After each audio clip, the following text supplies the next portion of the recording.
तो जी हाँ, आज मैं आप लोगों को सिखाने वाला हूँ नोट मेकिंग, जो कि आपकी इंग्लिश के पेपर में 4 नंबर का क्वेश्चन लेकर आता ही आता है। चाहे बच्चों आप लोग क्लास 9th में हो, क्लास 10th में हो, चाहे क्लास 11th में हो, चाहे क्लास 12th में हो, आपकी इंग्लिश के एग्जाम में नोट मेकिंग का एक 4 नंबर का क्वेश्चन आता ही आता है।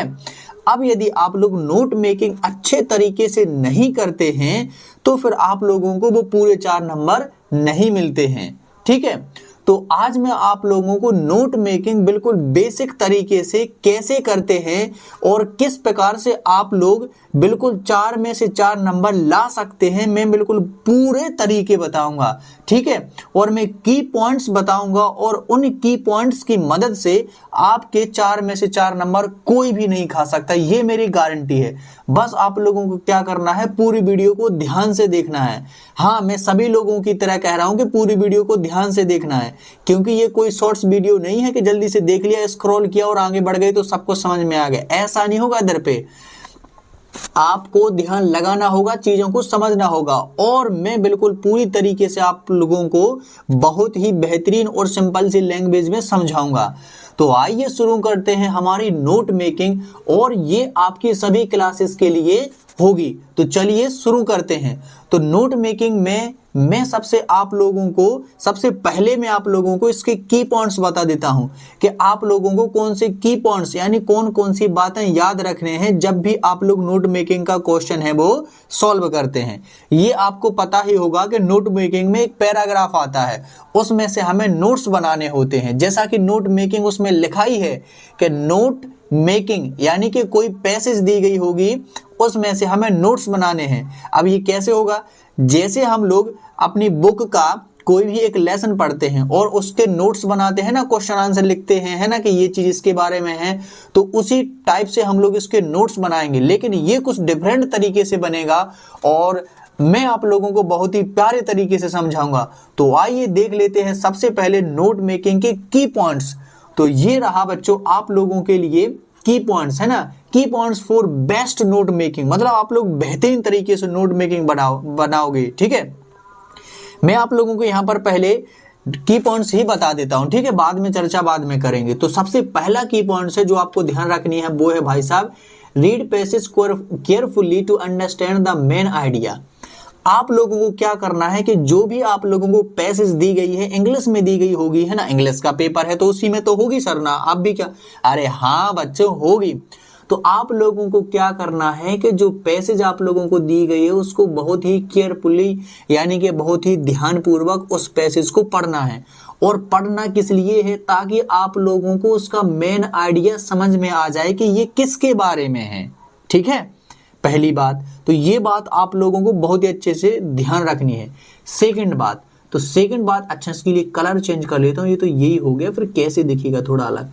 अच्छा देखिए, सेकंड बात आप लोगों को क्या करनी है कि जब आप लोगों ने पैसेज पढ़ लिए है तो क्या करते जाना, या तो पढ़ने के साथ साथ में यदि जल्दी से समझ में आती है, यदि नहीं आती है तो दोबारा पढ़ने के साथ में आपको क्या करना है, हाईलाइट इंपोर्टेंट आइडिया, फैक्ट्स और डेटा। आपको क्या करना है, जो कि जैसे ही आपको कोई इंपोर्टेंट आइडिया मिले, कोई इंपोर्टेंट लाइन मिले, या कोई वर्ड मिले, या डेटा मिले, या फैक्ट्स मिले, तो आपको क्या करना है, उसको अंडरलाइन कर लेना है। अब आप लोग एग्जाम में भाई पेन से तो कर नहीं सकते हो, वरना बड़ी दिक्कत हो जाएगी। एग्जामिनर आएगा और कहेगा कि ये तूने चीटिंग करके कहां से लिख लिया। तो आप लोगों को पेंसिल का यूज करना है, ठीक है, उससे रबड़ से आप लोग इरेज भी कर सकते हो। ठीक है, तो आप लोग पेंसिल का यूज करेंगे हाईलाइट करने में। ठीक, तो जो भी फैक्ट्स होते हैं, इंपोर्टेंट पॉइंट्स होते हैं, उनको आप लोगों को क्या करना है, हाईलाइट। और घबराइए नहीं, हाईलाइट कैसे करते हैं मैं आप लोगों को बताऊंगा, अभी आप लोग ये पॉइंट्स ध्यान रखिए। ठीक है, और तीसरा पॉइंट क्या है भाई साहब, तीसरा पॉइंट है यूज हेडिंग्स एंड सब हेडिंग्स। अब ये जब हम लोग क्या करेंगे, नोट्स बनाएंगे, तो हम लोगों को क्या करना है कि हेडिंग्स का यूज करना है और उनके अंतर्गत सब हेडिंग्स का यूज करना है। ये कैसा है, तो ये कुछ ऐसा है, जैसे मान लीजिए मैंने फर्स्ट पॉइंट की कोई हेडिंग लिखी, तो मैं थोड़ी यहां से दूर से यहां से मैं कोई हेडिंग लिखूंगा। ठीक है, अब मैं इसके अंदर सब हेडिंग बनाऊंगा, तो मेरी यहाँ पर ये हेडिंग हो गई, इसमें अब मैं सब हेडिंग बनाऊंगा 1.1 और मैं यहां पर कुछ लिखूंगा। ठीक है, और यहाँ पर आप लोग कुछ ऐसा भी लिख सकते हैं, जैसे आपको ये वन नहीं लिखना है, मान के चलो आपको जैसे ये वन लिख दिया, ठीक है, ये मेन हेडिंग हो गई।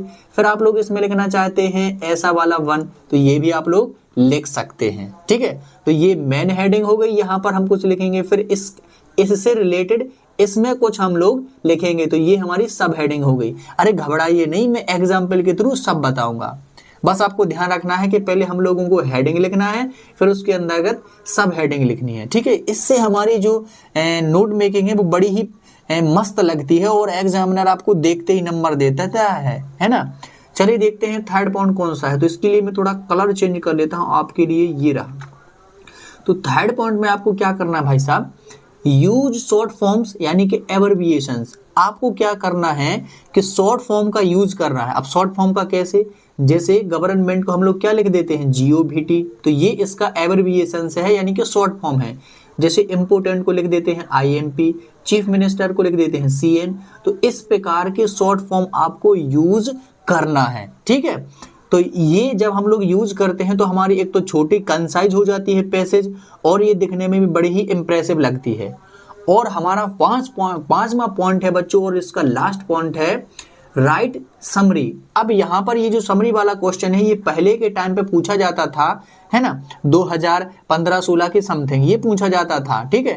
लेकिन अब थोड़ा सा पैटर्न चेंज हो गया है, वे लोग समरी लिखने के लिए नहीं बोलते हैं, लेकिन यदि समरी लिखने के लिए बोलें तो आप लोगों को समरी लिखना है, ठीक है। और कैसे लिखना है मैं आगे चल के बता रहा हूं। तो आप लोगों को ये 5 पॉइंट से बेहतरीन तरीके से ध्यान रखनी है। एक बार मैं फिर इनको जल्दी से आप लोगों को बता देता हूं। तो पहला है कि पैसेज को ध्यान से पढ़ना है ताकि उसका मेन आइडिया समझ में आ जाए कि ये पैसेज है किसके बारे में। दूसरा है जो आपको मेन इंपोर्टेंट पॉइंट मिलते हैं, फैक्ट्स मिलते हैं, उनको अंडरलाइन करना है, हाईलाइट करना है। तीसरी बात, अब नोट्स बनाने हैं तो नोट्स बनाने में हम लोगों को किसका यूज करना है, हेडिंग्स का यूज करना है, और उनके अंतर्गत सब हेडिंग का यूज करना है। और हम लोगों को एब्रिविएशंस यानी कि शॉर्ट फॉर्म का यूज करना है। और समरी की तो यदि बोला जाएगा तो लिख देंगे, वरना नहीं लिखेंगे, ठीक है।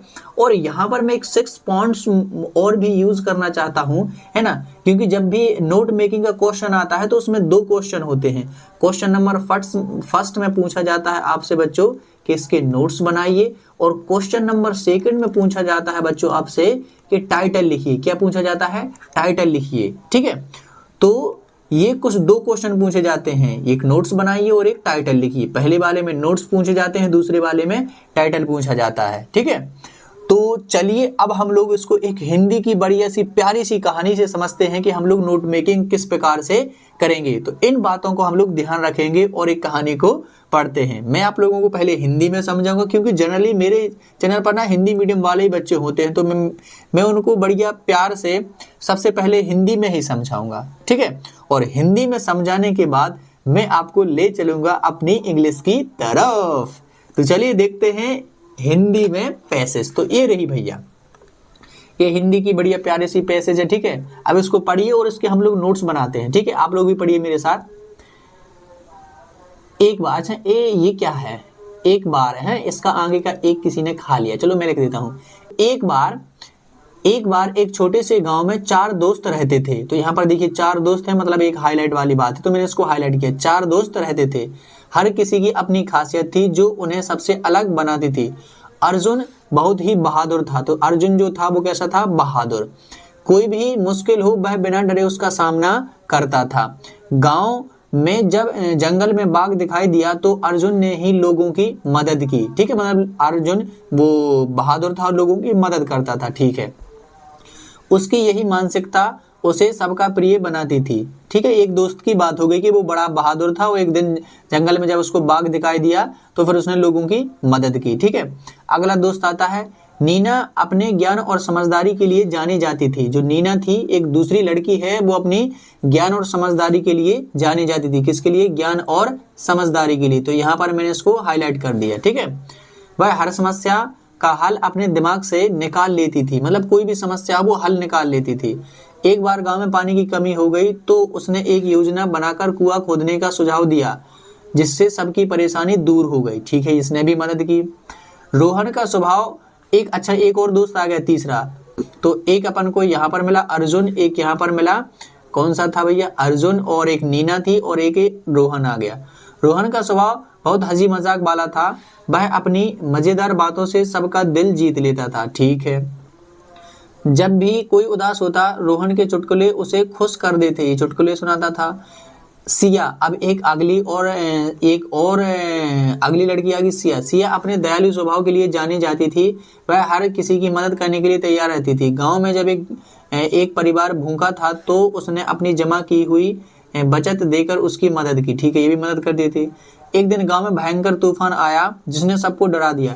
अर्जुन ने तो ये पहला लड़का था ना अर्जुन ने बहादुरी से लोगों को सुरक्षित स्थान पर पहुंचाया। नीना ने समस्या का हल निकालने के लिए गांव की सुरक्षा के लिए योजना बनाई। ठीक है, नीना ने भी योजना बनाई। रोहन ने मजाक से डरे हुए लोगों का मनोबल बढ़ाया, मतलब इसने मजाक किया, मतलब मदद की। और सिया ने जरूरतमंदों को खाना और दवाई बांटी। इस तरह अपनी अपनी खासियतों ने गांव को सुरक्षित और खुशहाल बनाया। तो ये अपन ने अब पैसेज पढ़ ली है और मैंने कुछ इंपोर्टेंट पॉइंट्स हैं भी हाईलाइट कर दिए हैं। अब मान लीजिए कि आपको कहा गया है कि इस पैसेज के नोट्स बनाइए, ठीक है, हिंदी में। तो यहाँ पर पहले क्वेश्चन में मान के चलिए आपसे नोट्स बनाने के लिए कहा गया है, ठीक है, पहले क्वेश्चन में। तो यहाँ पर मैं इंग्लिश में लिख देता हूँ, आप लोग नोट्स क्या डालोगे, थोड़ी सी हेडिंग डालोगे, ठीक है, नोट्स हेडिंग। अब पहली हेडिंग में क्या हम लोग लिखेंगे, तो पहले हमें में क्या मिले थे, 4 दोस्त थे। कितने दोस्त थे, 4 दोस्त। और 4 दोस्त में पहला दोस्त कौन सा था, अर्जुन। ठीक है, तो मैं यहाँ पर लिखूंगा पहले पॉइंट में अर्जुन, क्या लिखूंगा, अर्जुन। ठीक है, अब ये पहला पॉइंट हो गया। 4 दोस्त में पहला पॉइंट कौन सा हो गया, अर्जुन। अब अर्जुन के बारे में मुझे कुछ लिखना है तो मैं फर्स्ट पॉइंट फर्स्ट बना करके लिखूंगा। अब अर्जुन कैसा था भाई साहब, इसमें बहादुर था। ठीक है, बहादुर था। ठीक है, अब बहादुर था, एक बात होगी इसके बारे में। अब यदि दूसरी बात मुझे मिलती है अर्जुन के बारे में तो मैं यहाँ पर लिखूंगा, तो वो हो जाएगी 1.2 में। ठीक है, तो ये मदद करता था लोगों की, क्या करता था, मदद करता था लोगों की, क्या करता था, मदद करता था। तो ये होगी अर्जुन की बात। तो ये हमारा पहला नोट्स बन गया। अब इसी के नीचे हम लोग लिखेंगे दूसरा पॉइंट। दूसरा पॉइंट कौन था भैया, नीना थी, नीना। ठीक है, तो ये थोड़ा सा इस पॉइंट से थोड़ा दूर, तो ये नीना थी। ठीक है, अब नीना के बारे में लिखेंगे तो ये फर्स्ट, ये सेकंड पॉइंट फर्स्ट, यानी कि दूसरे पॉइंट का पहला पॉइंट। तो ये हमारी जो ये ऊपर वाली है ये हो जाती है हेडिंग। ये क्या हो जाती है हमारी, ये जो यहाँ वाली है ये अर्जुन वाली, ये हो जाती है हेडिंग। और इसमें जो मैंने लिखी है ये कहलाती हैं सब हेडिंग। अब आपको हेडिंग और सब हेडिंग पता चल गई होगी। ठीक है, कि हम लोग क्या करते हैं कि एक मेन हेडिंग पर उसके अंदर जो कुछ लिखते हैं वो सब हेडिंग में आता। तो नीना का सेकंड पॉइंट क्या होगा, यहाँ पर 2.1, मतलब नीना का जो सेकंड पॉइंट में नीना है उसका क्या होगा। तो नीना कैसी थी, उसके पास में ज्ञान था। ठीक है, और ये भी लोगों की मदद करती थी, तो ये यहाँ पर भी मैं लिख दूंगा मदद करती थी। ठीक है, अब इसी प्रकार मैं तीसरा बनाऊंगा। तीसरा दोस्त कौन सा था भैया, तीसरा दोस्त कहाँ गया, कहाँ गया, कहाँ गया, कहाँ गया, ये था रोहन। ठीक है, रोहन, रोहन। तो रोहन का बनेगा थर्ड पॉइंट 1। ये कैसा था भैया, रोहन का स्वभाव कैसा था, हंसी मजाक वाला। ठीक है, तो यहाँ पर हम लिखेंगे हंसाता था। ठीक है, हंसाता था, अपने मन से भी लिख सकते हैं हंसाता था। अब अगला भी लिख सकते हैं कि लोगों को मनोरंजन करता था। अब ये फोर्थ पॉइंट, फोर्थ में कौन सा था भैया, फोर्थ में कौन सा था, ये थी सिया। तो यहाँ पर मैं लिखूंगा सिया। तो ये हेडिंग हो गई और हेडिंग के अंतर्गत में सब हेडिंग, तो 4.1। अब सिया कैसी थी भैया, ये दयालु थी। कैसी थी, दयालु, सभी लोगों पर क्या करती थी, दया करती थी, अपने पैसों से मदद करती थी। तो ये यहाँ पर हमने 4 पॉइंट बना लिए हैं। तो अब हमें इस पूरी कहानी से इन 4 दोस्तों के बारे में सब पता चल गया कि ये लोग कैसे थे। जैसे अर्जुन बहादुर था, लोगों की मदद करता था। नीना के पास में ज्ञान थी, वो भी ज्ञान से लोगों की मदद करती थी। रोहन सबको हंसाता था, ये सभी को हंसा देता था। सिया बड़ी दयालु थी, वो लोगों की मदद करती थी। तो इन 4 पॉइंट को पढ़ने के बाद है अब हमें ये पूरी की पूरी पैसेजेस समझ में आ गई है। तो इतनी बड़ी पैसेज देखिए, 1 लाइन, 2 लाइन, 3 लाइन, 4, 5, 6, 7, 8, 9, 10, 11, ये पूरी की पूरी 11 लाइनों को हमने देखिए कुछ ही शब्दों में यहाँ पर कंसाइज कर दिया है, मतलब छोटा सा बना दिया है। तो बच्चों इन्हीं को बोलते हैं नोट्स, यानी पूरी पैसेज पढ़ो फिर उसका सार है, इंपोर्टेंट पॉइंट्स लिखो, तो इन्हीं को बोलते हैं नोट्स। अब मुझे लगता है कि आप लोगों को समझ में आ गया होगा कि नोट्स कैसे बनाते हैं, आ गया ना। ठीक है, अब इसका टाइटल कैसे लिखें? ठीक है, नोट्स तो सर मुझे समझ में आ गए हैं, अब सर मैं इसका टाइटल कैसे लिखूं? ठीक है, तो दूसरे नंबर का जो आंसर होता है वो टाइटल। ठीक है, अब यहाँ पर आप लोगों को देखो टाइटल भी दूसरे नंबर पर इसलिए देते हैं ताकि आप लोगों ने जो नोट्स बनाए हैं उनसे आप लोग थोड़ा सा पता कर पाओ कि इसका टाइटल क्या है। तो इसका टाइटल ये है कि चार दोस्त, चार दोस्तों के बारे में पढ़ा, चार दोस्त। ठीक है, तो ये चार दोस्त, ये बेहतरीन टाइटल हो जाएगा। आप और भी लिख सकते हैं, चार दोस्त और उनकी ताकत। ठीक है, तो ये बेहतरीन एक टाइटल हो जाएगा, इसका शीर्षक हो जाएगा चार दोस्त और उनकी ताकत। तो अब हमें इस पूरी कहानी को पढ़ने की जरूरत नहीं है, हमें वैसे ही समझ में आ जाएगी इन पॉइंट्स को पढ़ने के बाद। ठीक है, तो इसी प्रकार से हम लोग सेम टू सेम करते हैं इंग्लिश में, मतलब जो आपको अपन को टॉपिक दिया गया होता है उसके नोट्स बनाते हैं। ठीक है, ताकि पूरी की पूरी पैसेज अपन को समझ में आ जाए, बस अपन लोगों को उसके आइडिया से नहीं भटकना है। ठीक है, जो उस पैसेज में दिया गया है उसी के बारे में नोट्स बनाने हैं। ठीक है, अब चलिए बढ़ते हैं अपनी इंग्लिश की तरफ, जो कि हमारा मेन गोल है। तो ये रही आप लोगों के सामने इंग्लिश की पैसेज। अरे ये दिखने में बड़ी पैसेज लग रही है बच्चों, लेकिन ये बड़ी पैसेज है नहीं है। ठीक है, तो आप लोग मेरे साथ पढ़िए और हम लोग इसके बेहतरीन नोट्स बनाएंगे और आपको पूरा भरोसा हो जाएगा कि हाँ मैं भी नोट्स बना सकता हूँ या सकती हूँ। ठीक है, तो पढ़िए, जैसे लिखा है, there are many different kind of musical instruments. तो यहाँ पर देखो इंग्लिश में लिखा हुआ है, तो मैं आप लोगों को इसकी हिंदी भी बताते जाऊंगा ताकि आप लोग अच्छे से समझ पाओगे। ठीक है, लेकिन यहाँ पर एग्जाम हॉल में बच्चों आप लोगों को ही समझना पड़ेगा। और ये कैसे आएगा? ये बार बार प्रैक्टिस करने से आएगा। जब आप लोग बहुत सारी नोट मेकिंग वाली पैसेज को लगा लोगे, उनके नोट्स बना लोगे, तो आप लोगों को ऑटोमेटिकली समझ में आने लगेगी। और आप लोगों को तो इंग्लिश आती है ना? अरे आती है, मुझे पता है ना। चलिए आप मेरे साथ पैसेज को पढ़िए। तो there are many different kinds of musical instrument. तो जो म्यूजिकल इंस्ट्रूमेंट यानी कि जो संगीत बजाने वाले यंत्र हैं वो कई प्रकार के होते हैं। They are divided into 3 main classes according to the way they are played. तो जो म्यूजिकल इंस्ट्रूमेंट हैं उनको बजाने के आधार पर 3 भागों में बांटा गया है। For example, some instrument are played by blowing air into them. जैसे कि कुछ इंस्ट्रूमेंट हैं मैं स्टूडेंट बोला, कुछ इंस्ट्रूमेंट हैं वो हवा फूंकर बजाए जाते हैं।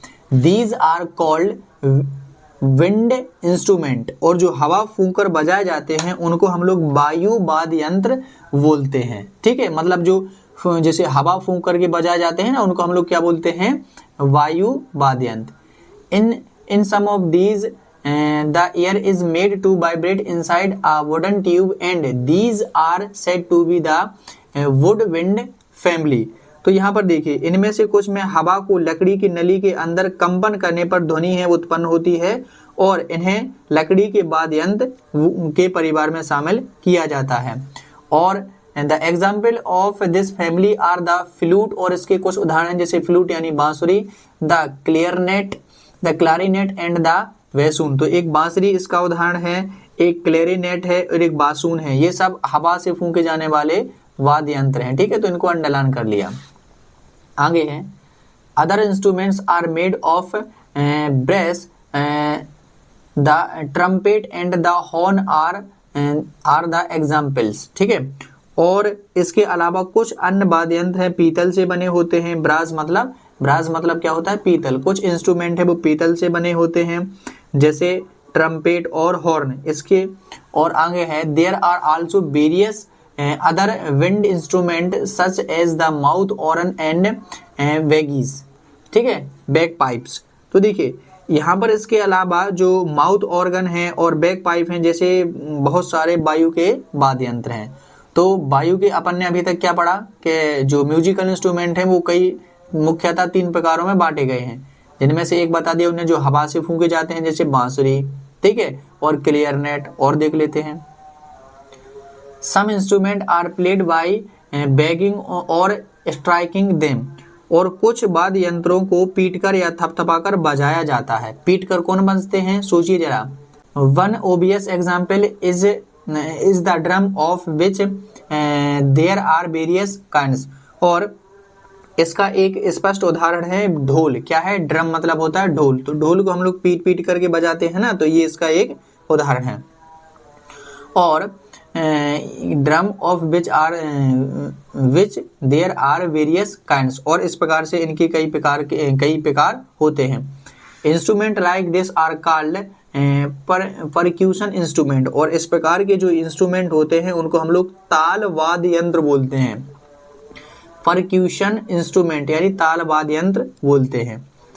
The last big group of instrument are the ones which have string, और इसके अलावा आखिरी बड़ा वर्ग उन वाद्य यंत्रों का है जिनमें तार लगे होते हैं। जिनमें क्या लगे होते हैं? स्ट्रिंग यानी तार लगे होते हैं। There are two main kinds of string instrument, those in which the music is made by plucking the string, and those where the player draw a bow across the strings। तो यहाँ पर इसका मतलब होता है कि जो तार वाले वाद्य यंत्र हैं उनको हम लोग दो प्रकार से बांटते हैं। ठीक है, उनको हम लोग कितने भागों में बांटते हैं? दो प्रकार से। एक वे जिनमें तारों की झनकार से संगीत उत्पन्न होता है, और दूसरे वे जिनमें धनुष, जैसे धनुष को तारों पर घुमा करके साउंड को उत्पन्न किया जाता है। ठीक है, तो ये दो प्रकार से इंस्ट्रूमेंट हो गए जो स्ट्रिंग वाले होते हैं। तो लास्ट में है एग्जाम्पल, लास्ट वाली line, example of the former are the harp and the guitar and that of the latter are the violin and cello. तो यहाँ पर देखिए इसके इस प्रकार के कुछ उदाहरण है, जैसे बीड़ा, जैसे क्या होता है, जैसे हार्प यानी कि बीड़ा, एंड गिटार, आप गिटार तो जानते हो उसमें बहुत बारी ऐसी ऐसी तारें लगी होती है ना, तो ये गिटार हो गई, बीड़ा हो गया। ठीक है, और इसके और उदाहरण जैसे वायलिन या सेलो। ठीक है, तो ये कुछ ऐसे म्यूजिकल इंस्ट्रूमेंट के उदाहरण थे जो स्ट्रिंग से चलते थे। अब यहाँ पर देखिए हम लोगों ने पूरी की पूरी पैसेज बहुत ही अच्छे तरीके से पढ़ ली है। हाँ, पढ़ ली है। अब आप लोग देखिए, मैंने आपको जैसे हिंदी में कहानी सुनाई है, इसके साथ साथ तो अब आप लोग ध्यान से देखेंगे कि इसमें हमें केवल 3-4 बातें ही इंपॉर्टेंट लगी। पहली बात तो ये म्यूजिकल इंस्ट्रूमेंट के बारे में, फिर उनको 3 भागों में बांटा गया है, तीनों को ये बताया गया कि ये किस प्रकार से आवाज उत्पन्न करते हैं, और फिर इनकी क्या क्या उदाहरण है।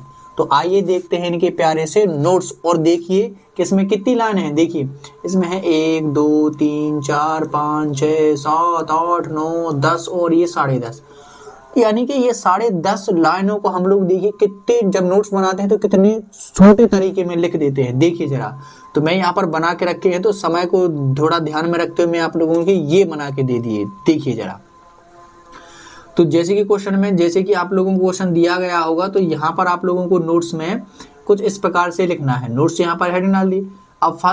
अब एक ही पॉइंट बनेगा, काइंड्स। अब ये किसके काइंड्स हैं? तो आप लोगों को ऊपर लिख देना है कि ये क्या है? Musical instrument. तो यहाँ पर आप लोगों को हेडिंग बनानी है क्या?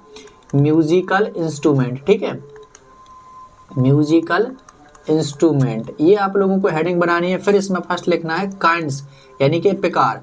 तो प्रकार वाले में पहले वाले का कौन सा हो गया? पहला। तो मैंने ABCD का यूज कर लिया है, आप लोग भी कर सकते हैं, 1 2 3 का भी कर सकते हैं। मैंने यहाँ पर 1 का किया, तो यहाँ पर मैं A का कर रहा हूँ। ठीक है, तो यहाँ पर देखिए A यानी कि फर्स्ट वाले कौन से थे? विंड इंस्ट्रूमेंट थे। तो यहाँ पर देखिए मैंने एबरविएशंस का उपयोग किया है, शॉर्ट फॉर्म का यूज किया है। तो यहाँ पर देखिए इंस्ट्रूमेंट की इतनी बड़ी स्पेलिंग होती है, लेकिन मैंने उसको क्या लिख दिया है? INST। तो यही शॉर्ट फॉर्म या एबरविएशंस आपको यूज करना है। ठीक है, यही शॉर्ट फॉर्म या एबरविएशंस आपको यूज करना है। ठीक, ऐसा इंस्ट्रूमेंट को इतना लिख दिया। ठीक, तो और ये कैसे बनेंगे? ये बार बार प्रैक्टिस करने से बनेंगे। विंड इंस्ट्रूमेंट, तो लिख दिया विंड इंस्ट डॉट। ठीक है, अब इसमें फर्स्ट पॉइंट क्या हो जाएगा? तो विंड इंस्ट्रूमेंट किससे बजते हैं? प्लेड बाय ब्लोइंग एयर, तो ये हवा के द्वारा बजते हैं। ये इन्हीं के बारे में है, बिल्कुल। एग्जाम्पल में है फ्लूट, क्लैरिनेट और वेजन।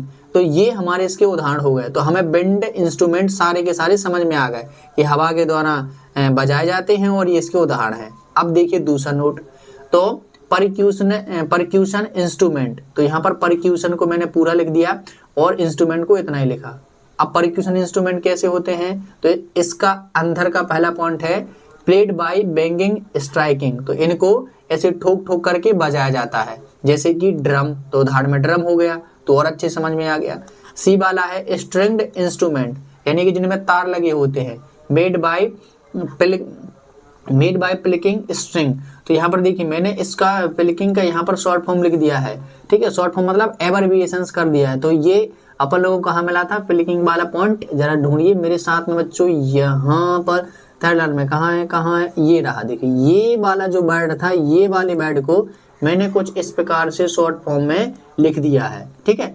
यानी कि मैंने क्या किया है कि यू सी और किसको, आई को मैंने क्या कर दिया है, अरे भाई तुमसे कुछ नहीं बोला मैंने, क्या किया मैंने यहाँ पर, अरे ले कलर भी चेंज कर लेता हूँ, ले PLUCKING लिखा था तो मैंने केवल PLKNG लिख दिया, तो ये वही है। इसको शॉर्ट फॉर्म या एब्रिविएशन बोलते हैं, ऐसा हम लोग कर सकते हैं। ये करना बहुत अच्छी बात होती है, जितने ज़्यादा हम लोग इस शॉर्ट फॉर्म का यूज़ करेंगे उतने बेहतरीन हमारे नोट्स लगेंगे, ठीक है।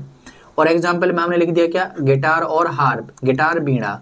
तो इस प्रकार से अब देख लीजिए आप लोगों को पूरी की पूरी पैसेज है ये इतने से नोट्स में कंसाइज हो गई है। अब आप लोगों को समझ में आ गया कि म्यूजिकल इंस्ट्रूमेंट होते हैं वो 3 प्रकार से बांटे गए हैं, एक हवा वाले, एक ठोकर बजाने वाले, एक तार वाले, और ये कैसे बजाए जाते हैं इनके उदाहरण हैं। तो पूरी पैसेज समझ में आ गई, ठीक है। तो इस प्रकार से हम लोग नोट्स बनाते हैं कि इतनी बड़ी लाइनें हमें इतने से में समझ में आ जाती हैं, तो ये बेहतरीन नोट्स होते हैं, ठीक है। अब यहाँ पर हमें दूसरे क्वेश्चन में क्या लिखना होता है, ये हमारा पहला क्वेश्चन का आंसर था, ठीक है। दूसरे क्वेश्चन में हमें टाइटल लिखना होता है। तो ये किसके बारे में है, ये सीधी सीधी बात है, म्यूजिकल इंस्ट्रूमेंट के बारे में है। तो ये हमारा टाइटल हो जाएगा म्यूजिकल इंस्ट्रूमेंट, ठीक है। तो ये हमारा क्या हो जाएगा, टाइटल। तो इस प्रकार से आपको यदि ऐसा करते हो तो 4 में से 4 नंबर किसी का बाप नहीं खाने वाला, आपके 4 में से 4 ही आएंगे, ठीक है। तो ये बेहतरीन तरीका था क्या करने का, नोट्स मेकिंग करने का। तो यहाँ पर देखिए मैंने जो कहा था कि आपको पहला पॉइंट क्या था हमारा, कि पैसेज को केयरफुली तरीके से पढ़ना है, ठीक है। फिर हाईलाइट करना है, तो हमने ध्यान से पढ़ा, हाईलाइट भी किए। फिर तीसरे में हम लोगों ने एब्रिविएशंस का यूज किया, ठीक है, एब्रिविएशंस का यूज किया। और इसके बाद में हम लोगों ने क्या क्या, समरी का उन्होंने बोला ही नहीं था, तो समरी को हमने बिल्कुल भी उसमें नहीं लिखा, ठीक है। तो इस प्रकार, अच्छा एक और पॉइंट था, कौन सा, अच्छा तो मैं उस फॉन्ट को पीछे जाके देखता हूँ। अच्छा ये था हेडिंग्स और सब हेडिंग्स का, अरे मैं तो भूल गया, आपको नहीं भूलना है। तो यहाँ पर आजा भाई, कहाँ गया, आजा आजा, ये आ गया।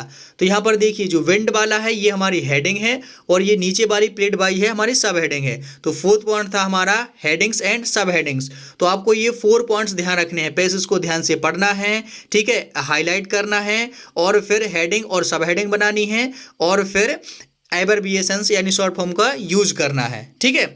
इस प्रकार से आप लोग बेहतरीन नोट मेकिंग कर सकते हैं। अब यहाँ पर मैंने आपके लिए ये पैसेज बनाई हैं जो कि आप लोगों को करना है, ये आपके होमवर्क में है, ठीक है। ये मैं आपके होमवर्क में दे रहा हूँ, तो आपको इस पैसेज को करना है, बेहतरीन तरीके से करना है, इसके नोट्स बनाना है और टाइटल ढूंढ करके लिखना है, करना ही करना है। और ये रही पैसेज नंबर दूसरी, ये भी आपको करना ही करना है, ये भी आपके होमवर्क में है।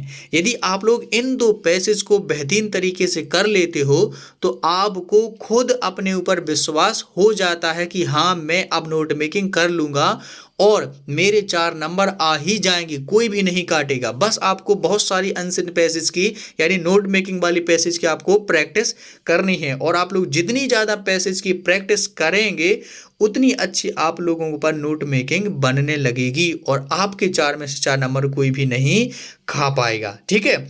और ये मेरा दावा है कि आप पर जरूर बनेंगे, बस आपको प्रैक्टिस करनी है, जैसे मैंने बताया है वैसे ही आपको प्रैक्टिस करती रहनी है, ठीक है। तो प्रैक्टिस करते रहिए, और मैं मिलता हूँ आप लोगों को नेक्स्ट वीडियो में, तब तक के लिए पढ़ते रहिए और खुश रहिए।